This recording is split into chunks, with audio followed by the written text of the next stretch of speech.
We are so excited to be here today for our next fireside chat. And our fireside chat is with Bruce right here, nickname Bruce Wayne, because we have a couple Tell Bruce, everybody. but Tell everybody. Bruce, yes, Bruce Del Silva, and he's going to be going over Unleash Your Inner Zeus for social mindset, sorry, social awareness, intelligence, mindset, and dating. And we're so excited to have you here with us. And we would love for you to share a little bit about your journey, how you got into the work that you are doing now, and why you're passionate about this topic. Yeah. First, thank you for having me. Thank you everybody for being here. It would also be great to see you guys' faces. I know if you're unable to, all good. Definitely feel free. In short, I grew up in New Jersey, family of four siblings, and my family's from Brazil. So we grew up in Jersey. For myself, I wanted to see the world. We didn't travel much. So then for college, I said, let me go a little far from home and let me challenge myself. Went to Florida for 4 years, had an excellent time. From there, I wanted a bit of a different speed.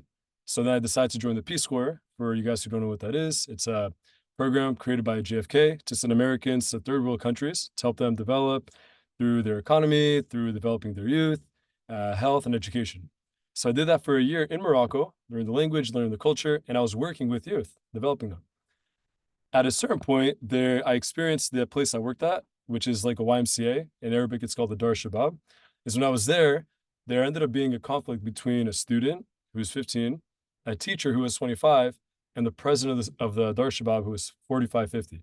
And they literally physically started fighting in front of the entire community. And it was such a shock that I said, all right, there's conflict here. What's going on? Why is this happening? So then I decided to then go ahead and I moved to Tel Aviv for a year, which is where I got my master's in conflict resolution and mediation to really understand what's happening. Why do we have conflict? How do we learn about ourselves? How do we connect with others? Of course, Tel Aviv, pretty solid place to learn it. As we all know, there's a lot of conflict there. From there, this was during COVID. I then moved to DC to become a mediator. That's what I was into. I was looking for work and it was really slow, especially with COVID going on.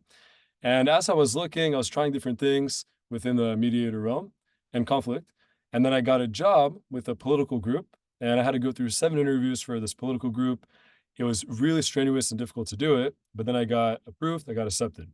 And even though I got accepted, I felt a little uneasy with the political group I was going to be with. Not that there's anything wrong with them, just at the time the country is so divisive that I wanted to find a way to bring them together. So then through these challenges, I said, all right, let me go do something about personal development to see if this is the right fit for me. I then decided to go to a Tony Robbins 4-day personal development seminar in West Palm Beach, Florida. And when I went, totally shifted my mindset. And I realized that I didn't have to get into political work to actually help people and help them improve.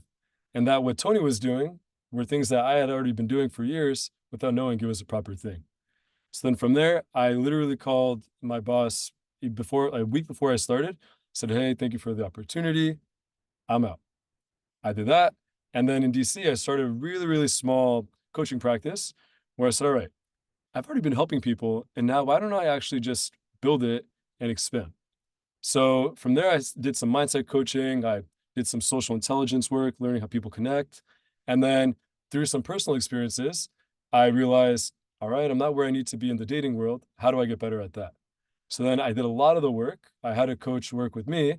And through my training, I said, all right, I'm going to become a life coach and I'm going to work with people to develop these areas of their social intelligence, their mindset, and how to date. They're really all kind of interlinked if you think about it, but they were separate at the time. And although I love DC, it wasn't the best market for me. And I wanted something that was more in alignment with my values and a place I really enjoyed, which was all the way across the country. So then after turning 27, about a month later, I packed my car, drove all the way across the country. I see Val says DC dating is brutal. It truly is. Although there are studies that say it's the best city for dating, their argument was because of proximity and because of activity, but that's outlier, right? Correlation isn't causation. So then got to LA and really hit the ground running, joining communities like the Grateful Giraffes. There's some wellness communities here in Venice that I was able to become a part of. And that's when business really started to kick off. And from there, I just really noticed that there's such a gap that people really want to connect, but we're living on our phone. People really want to have a stronger mindset, but the past 2, 3 years have really destroyed us. And ultimately, is that people want to connect with others and also in a romantic way. And it's not really the person's fault that they're not connecting, they just don't really know how. So, from that and all these experiences and my own personal one, I said, all right, let me help people out with what I know I can do, with what I've worked on to improve. And since then, it's been a very powerful journey. And the secret to it is continuous learning. Because even on this call we're on right now, if you listen to it for 45 minutes, maybe you're doing something, you're not paying attention, maybe you are. One little sentence, one little nugget can feed you so much that that's going to be the catalyst for everything else you do. And that's it. I love that journey. Thank you so much for sharing. And it is around connection and bridging people together and bringing people together. And I love that you've turned it from like mediation, conflict resolution to something that will actually like make a difference from a different angle and helping people connect not only to the other people, but probably themselves as well too. I'd Mm, love the for you to first share. Oh, go ahead. the person you're dating before you date anybody else is yourself. Like even when I was single, people would say, "Oh, are you in a relationship?" I said, "Oh, yeah, I am." They go, "Really? Who is it?" "Oh, they're an incredible person." "Yeah, no, they're so thoughtful, they're so charming, so funny, so humble." And they said, "Really? Who are they?" I said, "It's me." And then they would laugh, but it's true, right? How do you pour into someone else's cup if yours is empty? And Mm. if you have a love relationship with yourself, you're coming from a place of giving as opposed to taking. And we'll get into that, but that's the paradigm that allows you to actually connect with people because you're looking now, how can this person fill me? But that I've done the work to fill myself up. Let me now sprinkle all my pixie dust everywhere I can. Mhm. I love that. I also like the analogy of like a champagne like tower. You pour at the top of the champagne, and that's how you give love. You overflow from a full cup versus like a depleted cup. So and you're not looking for somebody else. So I love what you just shared. I would love for you to go into, the process of really understanding social intelligence, and mindset and dating and how it all correlates together. Yeah, definitely. So I mean, to supplement this, the name of the talk is Unleash Your Inner Zeus, right? And why is that important?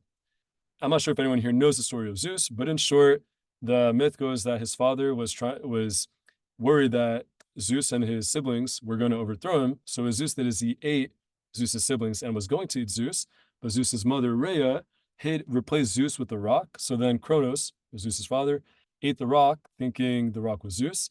And then for Zeus's safety, Rhea sends Zeus to live with the common people, right? So then Zeus, of course, you guys know his story, he became the god of Mount Olympus. But the way he became that is he had to go through the trials and tribulations. And even though he knew who he was, he still had to become in order to get back to that spot. And then once he gets back to the top, he overthrows his dad's corrupt sort of leadership, and then he becomes the god of Mount Olympus. And how that correlates here is that for myself, I believe a lot of us didn't choose the circumstances we were born into. We didn't choose our gender. We didn't choose the country we were born into. We didn't choose the religion we subscribe to. We didn't choose our height, our physique, our smile, our fit, nothing. However, in us, we still have the potential to become Zeus-like. And if we work diligently, we can unleash that inner Zeus. Just to give you guys some of the back context. Now, the for social intelligence, just to really understand this, everyone knows about emotional intelligence. Now, with emotional intelligence, it's understanding people and really understanding yourself. Social intelligence is a bit different, right? If you guys know French, there's a saying that's called the faux pas. It's something you do that isn't necessarily appropriate to do, or it's not conducive in that moment. But that when you do it, you make this, what you think is a small mistake becomes a big mistake and actually interferes with your social relationships. A way to understand this is I'll give a quick story about this. I was living in DC about a year and a half ago. And when I was there, I basically was in my car late at night and someone tried to carjack me. I'll leave out all the other details, but someone tries to carjack me and I'm stuck. I can't go anywhere. And as soon as I see him, I try to move the car and he basically reaches into his pocket for a weapon. So, it's pretty intense. Wasn't a fan. When he reaches into his pocket with the weapon, he's, of course, trying to get the car. He's really desperate, whatever it is. And in that moment, I'm thinking, all right, if I try to leave, he may shoot or stab me. If I stay, he may shoot or stab me. But what's going to happen? So I thought, let me delay. And in that moment, I was dealing from a social perspective, how to intelligently navigate that dynamic. So then what I did in that moment is he tried to take the car and I told him, I said, look, man, even if you were to take the car right now, where are you going to go? There's no gas in the tank. You won't make it very far. And as I said that, I had my arm on the steering wheel so that I could block his view of the gas tank. So much so that he couldn't see it, but not too much so that he knew I was lying. And once he did that, he said, okay, man, whatever. I need everything in the car right now. So at that moment, he already capitulates. And I'm understanding these dynamics because I'm thinking, okay, what's the setting? What does he want? How do I learn how to navigate with this guy? And I tell him, I said, man, look, what are you going to want in the car? There's nothing here. Mind you, I had my phone, I had some documents out, some books. I think I had my laptop on the side. And then he goes, listen, man, I'm not leaving here until I get some money. I said, and at that moment, I literally didn't have any money, so I wasn't even lying. At that point, I said, listen, man, I would love to help you out right now financially. I really would. Personally, I can't. I don't have the means to do it. I understand you're very stressed. I've been there. You probably had a very long day. You're probably super stressed out. I've been there. I'd love to help you out. If you're looking for work, you're looking for a connection, looking for some groups to join, I'm more than happy to help you out with that. Let's talk about it. In that voice, I wasn't even panicked. Maybe internally I was panicked, but on the externally, I was super chill. And that guy, from basically going like this with his weapon, literally went like this. Because for the first time, that there's a lot of emotional intelligence there, but there's also the social intelligence just between me and him of learning what his needs were at that moment and learning how I can communicate with him to actually have him feel that his needs are being met. Right. So really the key of social intelligence is understanding before you're understood, knowing their needs, assessing the environment, listening actively, trying to even use some humor, finding a way to build a bridge with them, and then also understanding their belief system. What I understood just by assuming was that he probably lived in the inner city of DC, a place in DC. And because I know this area, because I studied, is impoverished, doesn't have a lot of social cohesion, typically doesn't have family units, lacks a compelling future. And with all that, is he someone who's probably going to be super happy or more likely than not be someone who's struggling quite a bit? So understanding these dynamics is something that can literally not just make your relationships and connections more fun and stronger, but can literally save your life if you're aware enough and if you pay attention to what their needs are and how to commute to them, that you're understanding what their needs are in that moment.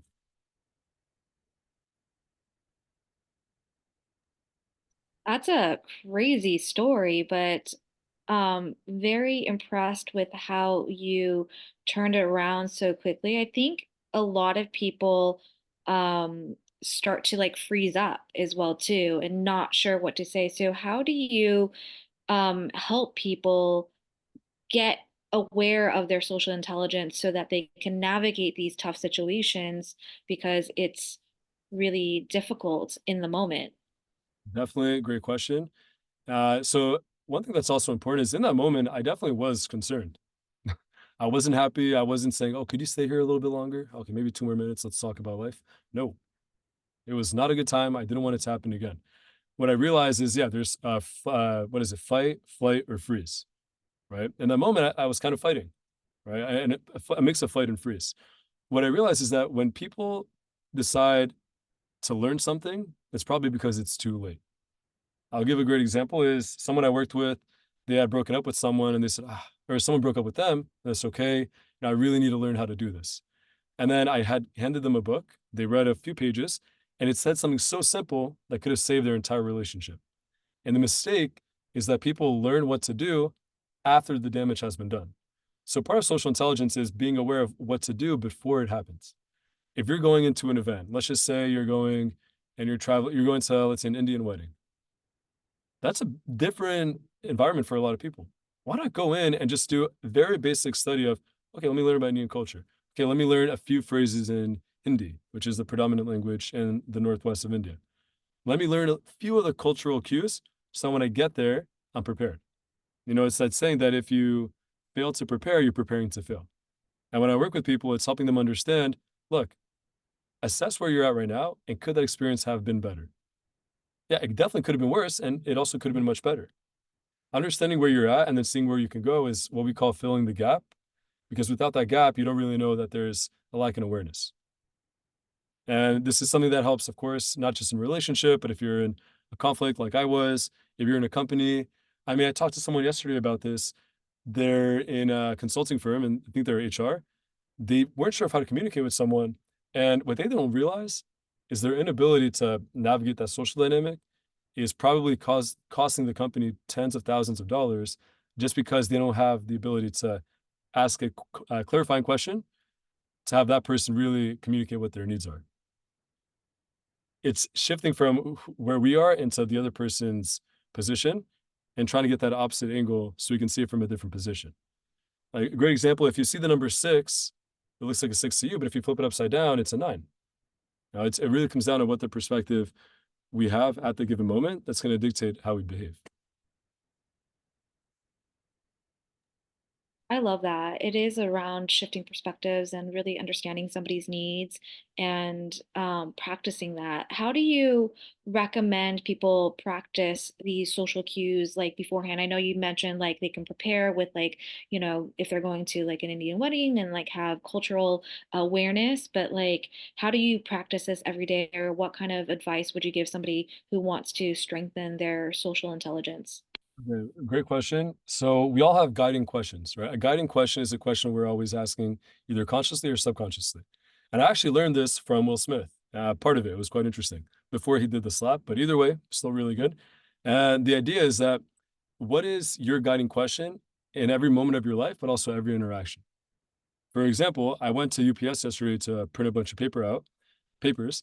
And when I was there, my guiding question to the lady who was helping me, which it took about an hour and a half, it was a younger girl, maybe 25, and she's working UPS on a Tuesday afternoon. Maybe she wants to be there, maybe she doesn't, but it didn't seem from what I saw that she was super enthusiastic.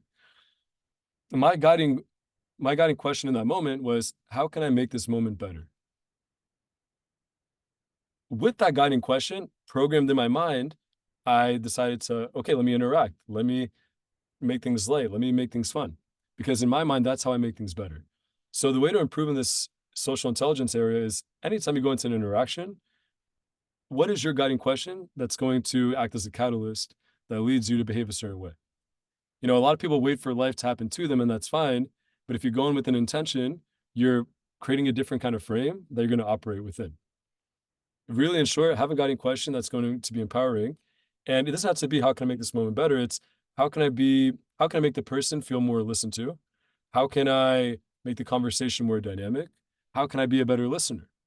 If you ask yourself, how can I be a better listener? In that conversation, you're going to be asking questions more so that the other person can speak. And here's the social hack, and you guys can attest to this as well. Have you ever been in a conversation and then left that conversation and you think, wow, that person's so interesting. Oh my goodness. Oh my God. Really, what happened is that you were probably talking the entire time and they were listening. Because when we feel heard, we feel that really connected and we think, wow, that person's so interesting. Wait, they let me empty my tank. And then they didn't say much. Not that they're holding back, but they allowed me to speak. They gave me space. Wow, what's their deal? Huh? Because when we usually connect with someone, we're so focused on bringing myself to it or ourselves that we forget that there's someone else who, just like us, wants to be heard and wants to connect. So remember, the guiding question is going to influence not just how you always behave, but specifically in social interactions, what you're going to do, what you're going to say, and what you're going to think when you're speaking with this person. That was really, really powerful. I never even thought of that before, like guiding questions and how you interact. It's bringing like consciousness to the conversation and like consciousness to the present moment versus I think everybody tries to think about what are they going to say next? What are they going to say next? And they miss whatever is in front of them to connect and having the guiding questions, I feel like helps alleviate that. And another question I had was around like how do you get out of the mind then besides having guiding questions like and being fully present with the person, because it's one thing to like do it and it's another thing or to understand that that's um part of the way that you can create space for people to be heard. But I think the monkey mind just keeps on going sometimes. And it's hard to have it be quiet when you're like, oh my gosh, I need to ask another question. I need to like look like I'm engaged or whatever it is, like it just keeps on going. So how do you recommend staying present and in flow and in your heart and really present with the person? Great question. A couple things that you can do there is what I do, and what I recommend is first to be very comfortable with silence. We always think we have to fill dead air, but it's not dead air. It's think about if you have ingredients in the fridge. The ingredients are dead, they're just waiting to be cooked. When the moment's right, they will then be cooked.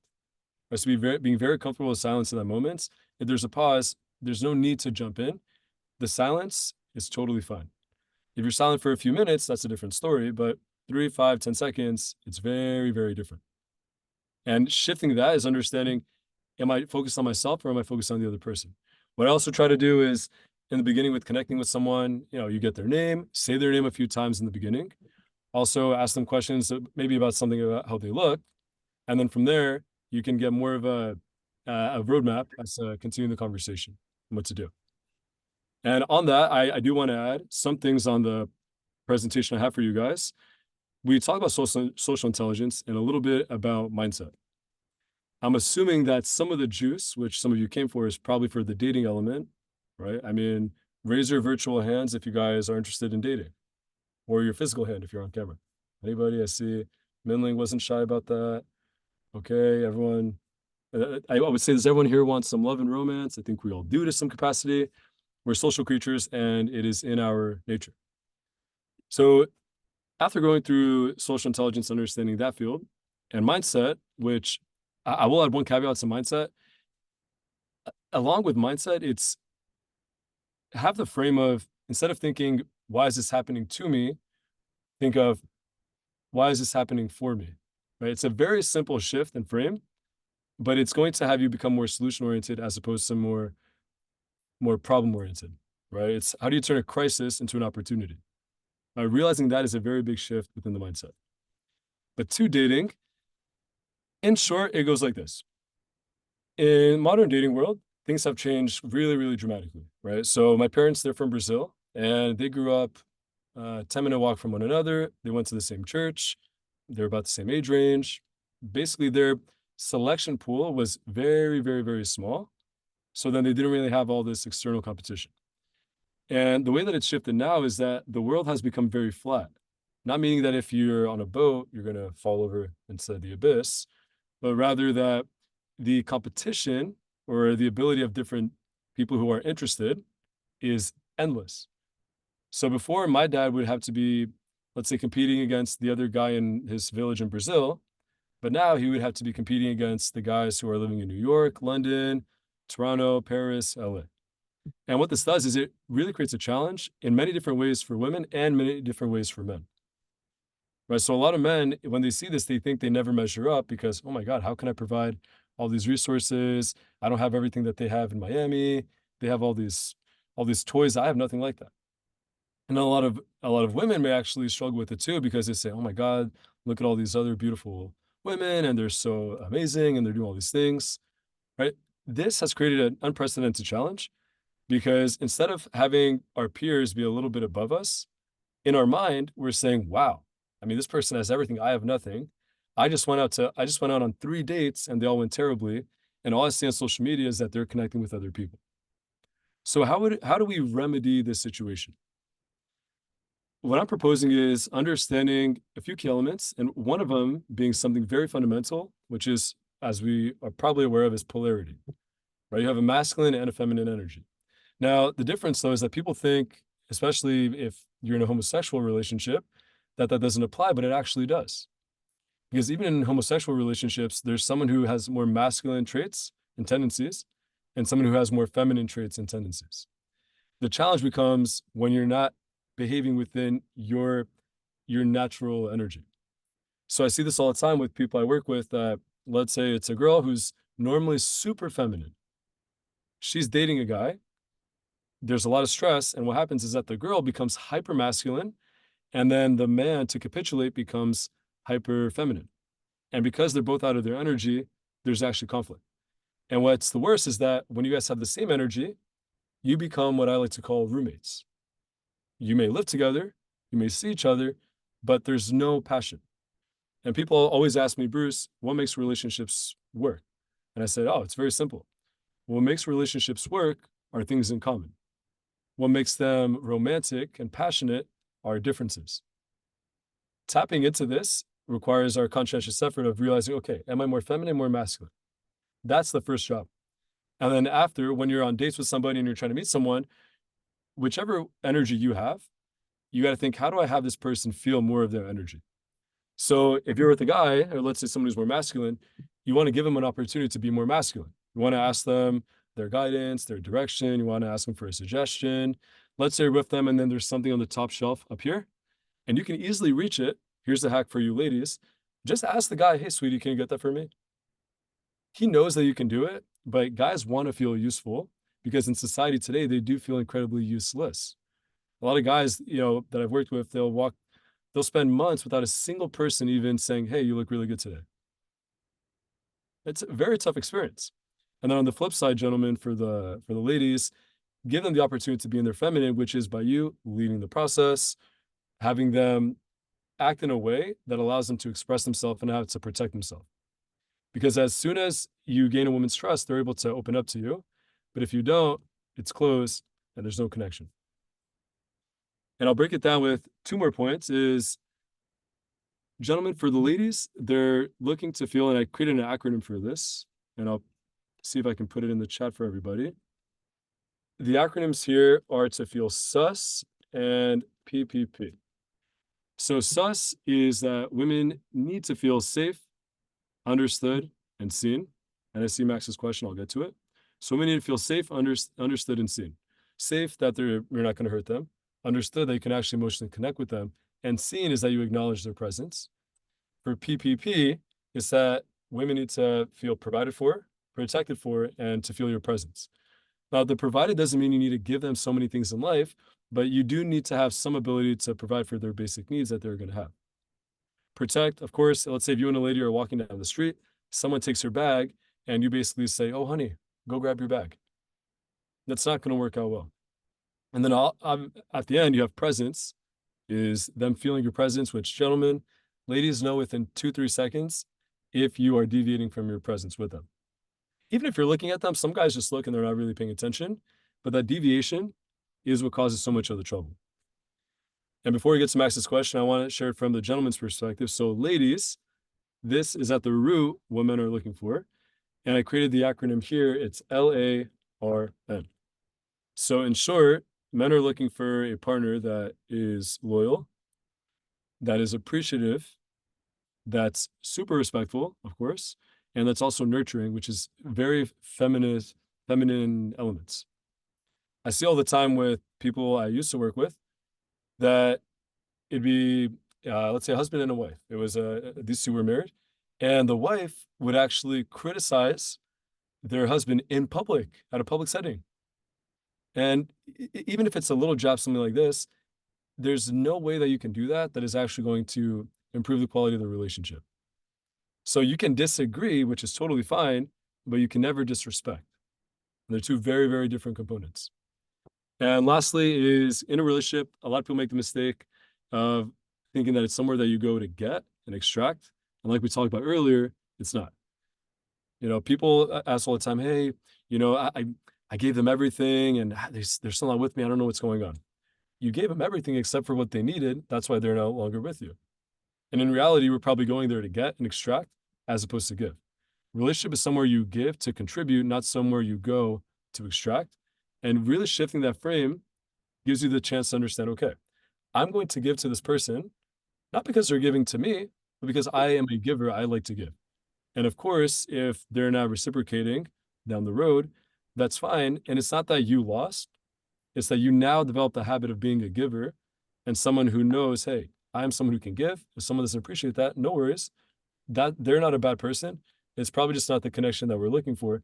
Let me then go somewhere else. And then let's get to Max's question here. R is for respect. Yes, R is for respect, Shervin. Max is asking, N is for nurturing, right? So being nurturing, Shervin. So L is for loyalty, A is for appreciation, R is for respect, and N is for nurturing. Max is asking, can you elaborate on other ways in which one can act masculine or be in their masculine versus feminine? One of the real simplest ways is that I've noticed is, of course, you got to be on your purpose, on your mission. But if you have values, never capitulate on them to make someone happy. I'll give you an example. For myself, I'm on a vegan diet, right? That's how I live. I believe in the vegan lifestyle.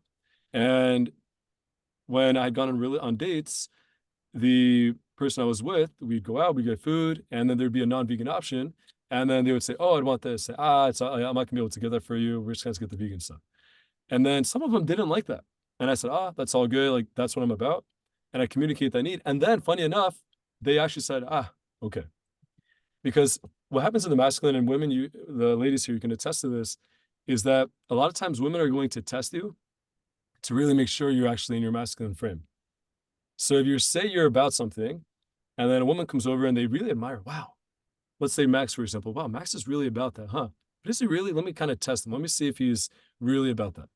And then if you capitulate, she just is going to think, wow, this guy had all these values. I come over and I'm able to persuade him and convince him from something he actually fundamentally believes is a core value. If he already capitulated to me, what's to say he's not going to capitulate in another setting when there's maybe a more favorable opportunity? Who's to say he won't leave me for that opportunity? So that's the core of it, is really staying in alignment with your values and acting on that. Because as soon as you deviate, you're demonstrating to other people, especially women, that you're not really a guy of integrity, your beliefs are super malleable, and you're not someone with conviction. And with a lack of conviction, you really tend to lack direction. And women tend to gravitate towards men who have a sense of direction, sense of purpose. And although we want them in our life, we want women in our life, we're on a purpose. And although women want men in their life, they have their values and their standards. They have their purpose as well. It's really understanding the very fundamental core that if we follow that, we understand that polarity is going to work. And anytime that you've seen a relationship start to crumble, it's most likely, it breaks down to three things. One of them is they believe it's one person versus the other, which never is. It's the two of them versus the conflict. It's the second one would be the needs aren't being met, which is quite to the base, but the needs aren't being met. And usually it's because people violate their values. And then the final one is that people are acting out of alignment with their core energy. If you're a masculine guy and you start getting super feminine, you probably attracted the woman to because you were super masculine, or very healthy masculine. And that's what kept her interested. But because you started to become less masculine and you started doubting yourself, she lost attraction because polarity wasn't there. And if you think of any electrical outlet, it's charged with a positive and negative charge that creates the ability for it to actually work. If you think of the Earth, you have the North and the South Pole, both opposite charges, which allow it to actually rotate because of that polarity. Keep that in mind, because it really comes down to polarity, never violating your values in order to meet your needs, because as soon as you do, the person you're with is going to lose ultimate respect for you that you probably won't be able to get back. And I could respond to this one by AJ, saying core values are everything. Know them, be them, live them.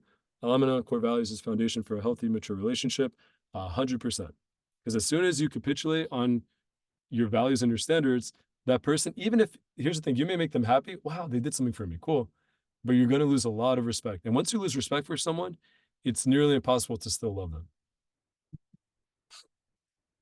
I love what you shared about polarities because it's such an important part of relationships and keeping that relationship spark as well. Because, like you said, you don't want to date somebody that's not in their polarity, especially when you came in a certain way. And I've definitely lost attraction to men when they become more feminine as well too. And I was like, this is Really. not the person that I was attracted to in the first place. How do you? Oh, go ahead. I want to add something on that too. It's for men and women. A lot of times we pretend to be someone because we don't really want to show ourselves. We pretend to be someone in the beginning to attract. That's fine. It may work. Just the challenge is when you pretend to be someone in the beginning, what's actually going to happen is if that person rewards you for that behavior, you need to continue being that person who you really aren't in order to maintain that attraction. Because what's going to happen is, hey, this is who I am. Oh, I really like you. Later down the road, oh, I'm not really that person. Wait a second. So you lied to me? No, I just wanted to attract you. So you lied to me. No, I just didn't know if you'd like me for who I was. So you lied to me. And if you're building a house on cards, as we all know, it's gonna fall. Yeah, it's so true. I find that sometimes like you put your best foot forward or the person puts their best foot forward and then all of a sudden it changes and you're like, "Wait, what happened? Why did it change?" And you don't really the other person doesn't really understand what happened and what went wrong. But what do you do when you notice this happening, like the polarity being off? Because I feel like not purposeful, like we were saying, in terms of like people changing their behavior to attract. But what if like something goes off and you did something that changed the polarity like unconsciously, like you kind of sabotaged it? How do you bring it back into polarity, or what would you recommend people do to bring it back into a space where they are back into their natural state? Yeah, getting out of the polarity and out of your natural state is definitely very difficult. And it makes sense. Look, if you're someone who's super feminine and then life is getting very, very challenging, no one blames you for getting into your masculine. But as partners and people looking to have a partner, the responsibility on showing up is on us, not on somebody else, right? They can complement, but we had to come from a place of, hey, we are here, we are ready to give, right? So if you're, let's say you're operating more in the masculine realm, yeah, then if you feel you're losing that, go back to the drawing boards, do things that make you feel masculine, and really understand, hey, this person was attracted to me because I was in my masculine. And also, I'm able to live in better alignment with myself because I'm in my masculine. Same with feminine. If you're feeling, let's say, super stressed, work is crazy, kids are nuts, whatever is going on. If you're in your feminine and you're transitioning to becoming hyper masculine, slow down, realize, am I tending to my own garden? Am I watering my own plants? Is my soil fertile? Am I getting the sunlight I need? Because work, life, all these challenges that we can influence, but we can't always control, really find a way to shift our energies if they're not rock solid. At the core of it is do things that bring you back into that energy and realize that you're in a place to give and trust yourself. You've been that masculine or feminine before, you can easily do it again. But until you take care of yourself and you have that base, you're probably going to have a lot of trouble being able to give it out to others. I love that. It goes back to like the self-care and like self-awareness and really tuning back into your core and slowing down the process and not letting life just kind of take you away from like who you are. I would love to go into a little bit about self-love. We talked a little bit about this earlier, and that you are your best relationship. And I know you touched on it, doing things that like fill your cup and all that stuff. But like, how would you recommend somebody who is in this dating realm and trying to date, like to fill their own cup? Because sometimes they're so attached to the outcome or wanting to find the guy or girl, their partner, their next partner, that they forget about themselves. So, how Mm. do you recommend people staying in their own center and their own core as they date versus projecting out their I guess, desires onto other people and their expectations onto other people? Okay, middling with powerful, powerful A level one questions, very, very powerful. Yeah, in short, I'll say what worked for myself and people I've worked with is be a it's really important to understand the environment you're going in, right? So I'll just speak to the dating element. If you're looking, like, think about any partner you've ever had. It's most likely that you probably didn't meet your partner in a co-working space where you couldn't mingle and talk to each other. A lot of times the environment is conducive to facilitating the creation of a relationship. Meaning, if let's say if you met your partner, you normally maybe met them at the beach and it was a fun day, there's music, games, you guys are doing your thing. You're already way more relaxed and you're probably not going there to find, you're probably going there to fill yourself up.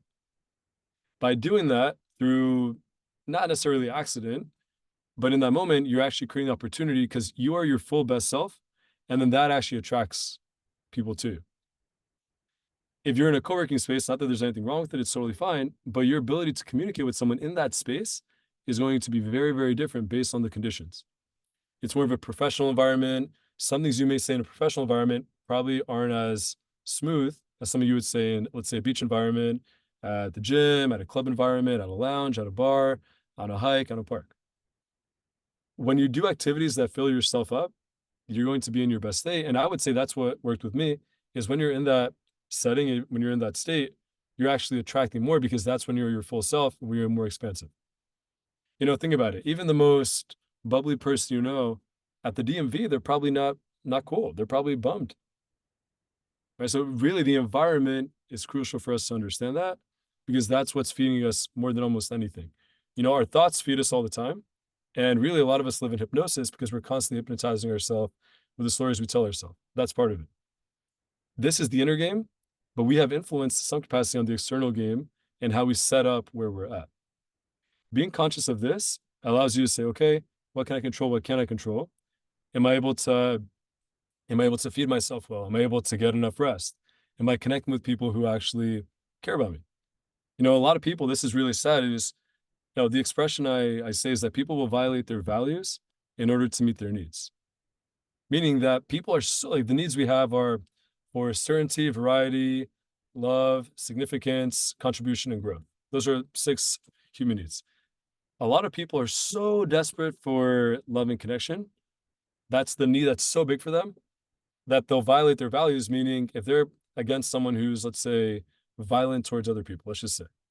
But if that person's showing them attention, because they have that need that needs to be fulfilled so badly, and because they're not getting it anywhere else, they're going to settle in that moment for the person who can give them that need, even though it compromises their values. So get super clear on your values, put yourself in environments where you can nurture yourself the most, because by doing those two, having your values and environment, you're then able to cultivate someone being pulled in. Because what happens in that moment is you become a magnet that attracts as opposed to a force that's going to be pushing. And push can only go so far. You basically wear out. But like gravity, the pull and that magnetic force is always going to bring them back in. I love that. It's really just focusing on what's filling yourself up and not focusing on the external. And if you stay inside of yourself and like what makes you excited, and you don't have to like fill it up with anybody else, and your needs are already met. So I love that analogy. Now, I'm going to come back to Danny's question in a moment. I just want to have a little follow-up question to what you just shared, because I feel like sometimes it's easy when there's no pressure to like perform and you're just in your own environment and you're like just natural. But as soon as like you start to like somebody, I know this happened to me, so this could be a little personal question, like your demeanor shifts or people's demeanor shifts, in terms of like, and then they become a little bit more attached, and then they're projecting out a little bit more onto the other person. How do you recommend people staying within themselves? And is there kind of like belief systems that you can instill in yourself to reinforce that energy of, whatever it is, your natural state, the playfulness or whatever is that attracted somebody to you versus Mm. the pressure of the situation? Does that make sense? 3 points on that. First, I'd say good. Feel those feelings. That's very good. Awesome. Congratulations. Second, the only thing we lose in life is the love we fail to give. If you guys want to write that down, I heard that the other day. I thought it was very good. The only thing we lose in life is the love we fail to give. And how this comes into the next point is this sounds like what's called attachment theory, attachment styles, which are really broken down into 3 simple ones. That there's the anxious, there's the avoidant, and then there's the secure. When you meet someone new, you may get super excited. Oh my God, I'm gonna keep being this person. Wait a second. Hold on, let me slow down. But then on the opposite, maybe someone shows a lot of affection towards you. Whoa, whoa, I don't like this either. Right? A solid way to exemplify this idea is think of a squid and think of an octopus rather, and a turtle. So we have an octopus here and we have a turtle. We'll do it like that. The octopus is going to be represented as the anxious, and the turtle is going to be the avoidant. So as the octopus looks to connect, the turtle's like this, but then if you get too close to a turtle, as I'm sure we all have, the turtle tends to come back in, avoidant. And as soon as the turtle comes in, what do most anxious styles do? They just keep getting closer and closer, and then the turtle just keeps retreating. But it's learning that balance, right? The anxious only keeps going because the avoidant hasn't actually given any because they want to avoid. And same with the opposite. If the turtle understands that the anxious is continuously going towards them because they don't want to open up or they don't feel comfortable, creates conflict for both. What's helpful is understanding your attachment style and just really navigating, okay, so this is something that happens. I meet someone, they're super funny, and now I change into this. It's not that I'm changing, but now I become a little more extreme. How do I understand what my needs are? And it's all our frame. If the frame is, oh, I'm getting so creepy, I'm being too much, yeah, then that's who you are. If your frame is, yeah, I'm really interested, I really would love to see where this goes, but I understand everyone needs their space.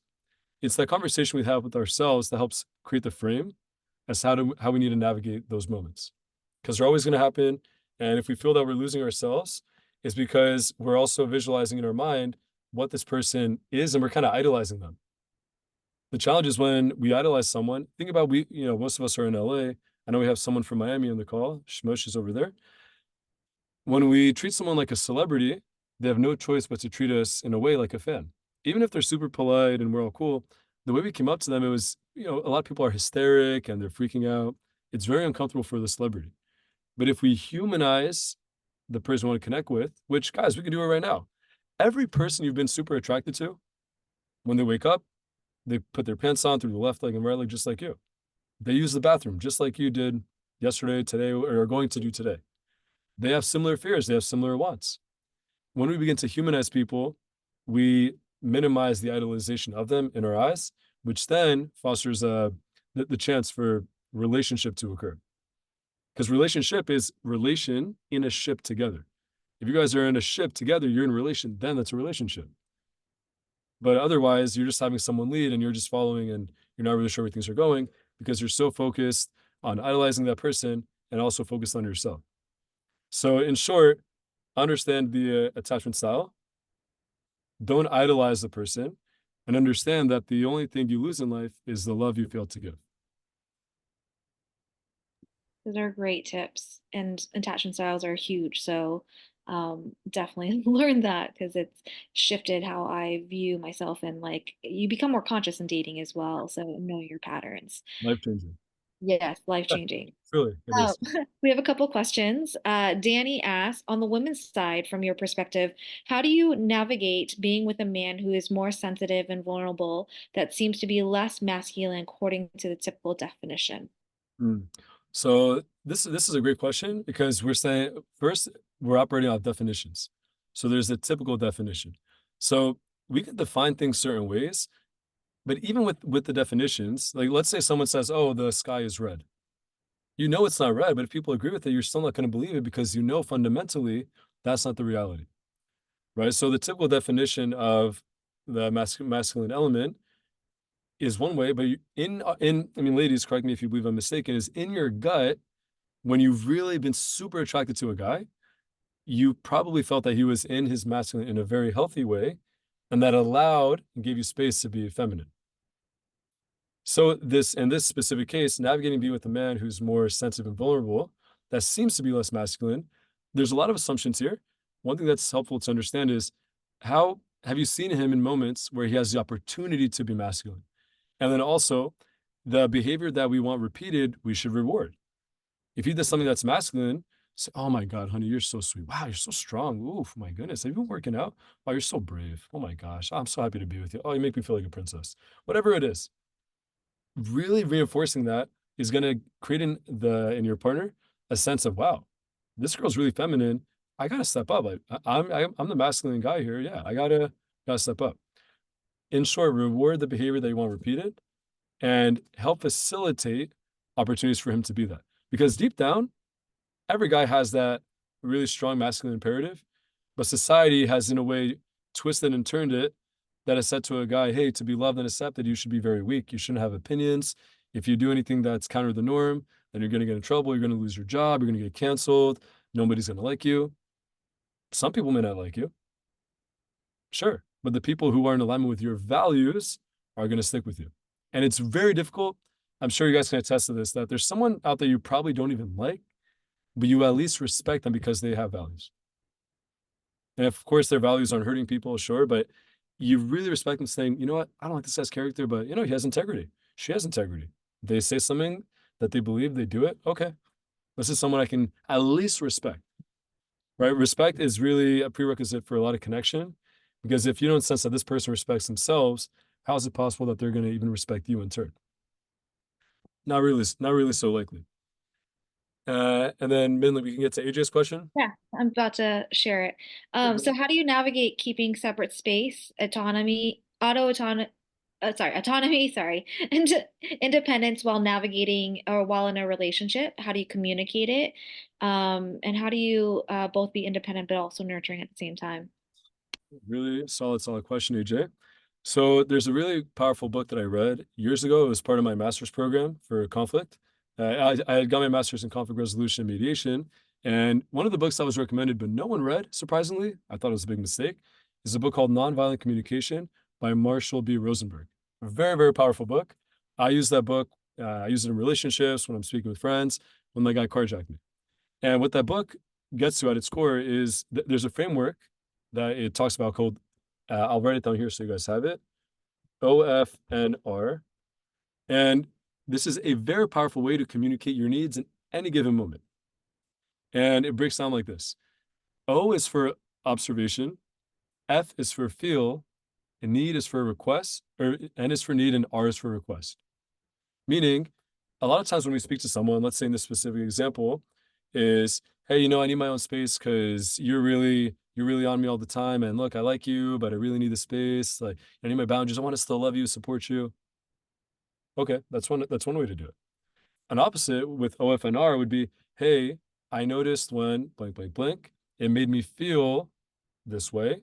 What I need is this. Would you be willing to blank? You fill it in. Observing is powerful because it's objective. You're not saying subjective. Hey, I noticed the phone was placed on the table. That's objective. Hey, it made me feel, not you. It made me feel that scenario because when we say you, we're already attributing blame. When we say it becomes a little more separate, a little more distant, right? So observe what happened. It made me feel what I need. Would you be willing to? And they're going to think, wait, okay, AJ. So AJ said, yeah, so she noticed this. Wow, it made her feel this way. It wasn't me that made her feel that. It made her feel that way. What she needs is this. And would I be willing to? Yeah. AJ was already super vulnerable with me. She communicated with me her needs. She didn't make me feel attacked. I know she loves me. Yeah, I'm more willing to do this. Let me at least entertain this and let me do what I can to help AJ have her needs be met. That's a very simple framework that I really would encompass all of that because what it does is you're seeing the other person, you're not seeing them as the challenge, right? Again, guys, remember it's not, let's say AJ versus whoever she's talking about. They're not butting heads. It's AJ and the person she's talking about together, and they're competing against loneliness and ignorance and miscommunication. That's their opponent. If they work together, they can win and they both benefit. But if they work against each other without that framework, nobody's going to win. That's such great advice. It's taking the blame out of everything and not blaming the other person, really taking responsibility for our own feelings and like our own request of like what we need because people are not mind readers as well too if we don't share what we need and in a way that they can hear it, um, then it doesn't work out. So I love that framework. Um, and we're getting towards the end, I would love for you to share any like last words of wisdom or like key takeaways that you want people to leave with or actionable items that you want people to take away with for their dating lives and really understanding how to move forward in creating a really healthy relationship. Yeah, there's plenty. I mean, I wish we had like hours we can talk about this. It goes into dating and also with mindset and social intelligence as well. A few things, right? So, if you really, what happens when you go to catch a butterfly?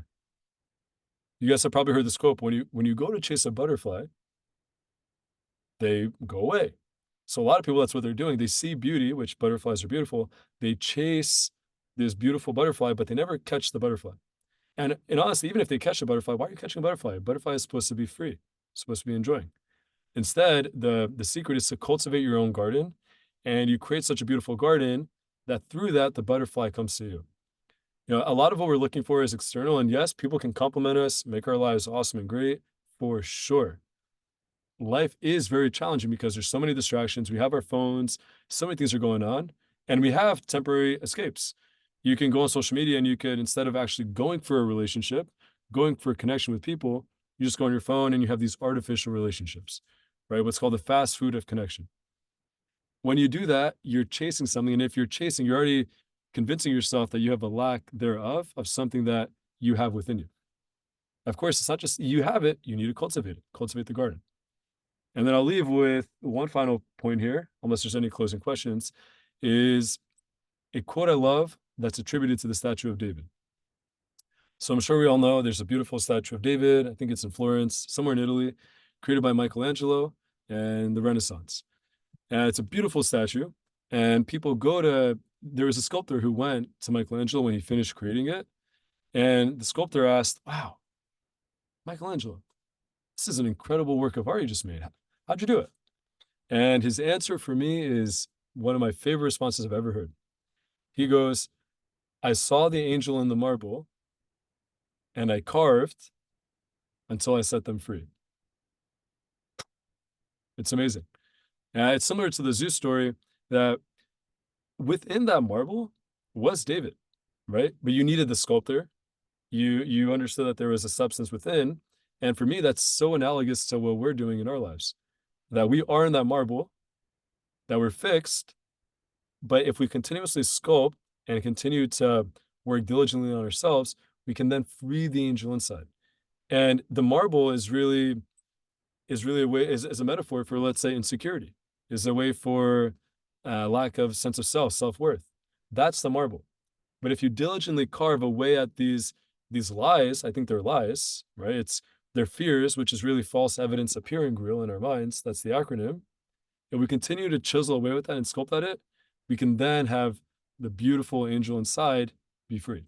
But until we recognize that we have the angel inside, that we have the ability to sculpt, and that it takes time and work, and that there's all these challenges, we never can free that angel. But when we do become aware and we work diligently and we have the tools, we can do it. And then the actionable tip to end that, aside from that quote, is very, very simply to ask better questions and to tell better stories.